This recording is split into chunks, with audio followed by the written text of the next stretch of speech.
মক্কার লোকেরা এসে বিশ্বনবীরে ধরল, ও আব্দুল্লাহর বেটা মুহাম্মদ, তোমার রবের নসবনামা বর্ণনা করো। নসবনামা বুঝেন তো? বংশ পরিচিতি, বংশধারা। যেমন আমার নাম মিজানুর রহমান, আব্বার নাম আলী আহমদ, দাদার নাম জাইনুল আবিদিন, তার বাপের নাম মাকরাম। এটা আমার নসবনামা। বিশ্বনবীর কাছে এসে মক্কার লোকেরা বলে, মুহাম্মদ বাইয়িন লানা নাসাবা রাব্বি, তোমার আল্লাহর নসবনামাটা কও। এরা মনে করছে আল্লাহর নসবনামা। বিশ্বনবী রেগে গেলেন। সাইয়েদনা জিবরাইল বললেন, ও নবী রাখবেন না, রেগে যাওয়ার দরকার নাই। ওদের প্রশ্নের উত্তর দেওয়ার জন্য ছোট্ট একটা সূরা আরশের উপর থেকে নাজিল করেছে কে?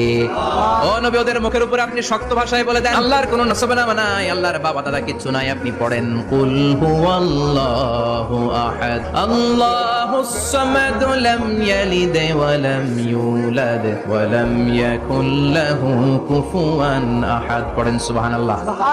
কুল হুয়াল্লাহু আহাদ। ও নবী আপনি বলেন, তিনি হলেন আল্লাহ, তিনি হলেন আহাদ, একক। আল্লাহুস সামাদ, তিনি অমুখাপেক্ষী। লাম ইয়ালিদ ওয়া লাম ইউলাদ, জন্ম দেয় নাই, কারো কাছ থেকে জন্ম নেয়ও নাই। ওয়া লাম ইয়াকুল লাহু কুফুয়ান আহাদ, গোটা বিশ্বে তার মতো কেউ না।